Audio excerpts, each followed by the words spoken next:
There's a condition called a trigger finger. First of all, we don't use guns, so why they call it trigger finger?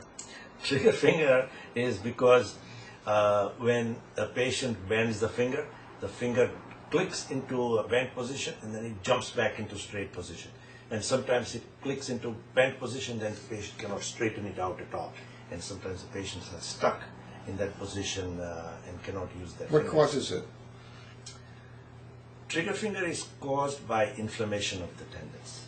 There are many causes of inflammation of the tendon, for example, rheumatoid arthritis, or it could be just from repetitive stress syndrome where excessive use of the fingers or repetitive use of the fingers would cause it, for example, typing or keyboard.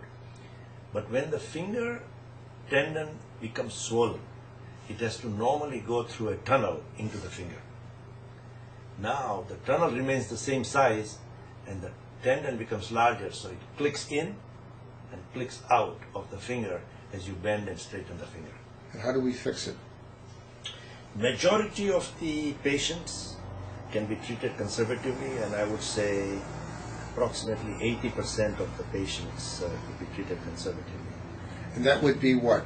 Cortisone injection is approximately 80% successful, but if somebody says, I don't want to have an injection, you can treat it with a splint, and the splinting is successful in about 67% of the cases. That's almost like 2/3 of the patients. When you say splint, you keep it in the... You keep the finger in a straight position with a splint, so it does not bend. How long would they usually be in a splint? 6 weeks. 6 weeks. And So the splinting works, but it takes 6 weeks. Injection works immediately, but it hurts. That's the basic difference. And if you do these things, does it come back? In 80% it does not come back. In 20% it comes back with an injection. And if it does keep coming back, is there any surgery you can do for that? Yes. So I've developed a technique called percutaneous trigger finger release. Mine was the first article in a large series that was reported in literature.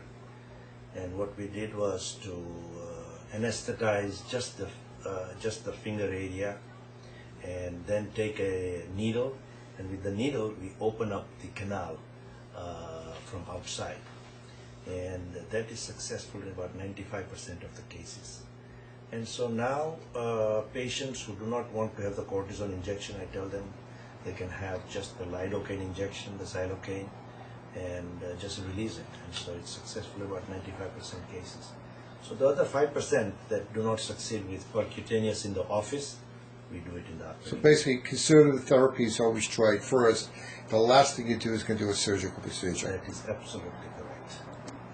Thank you very much.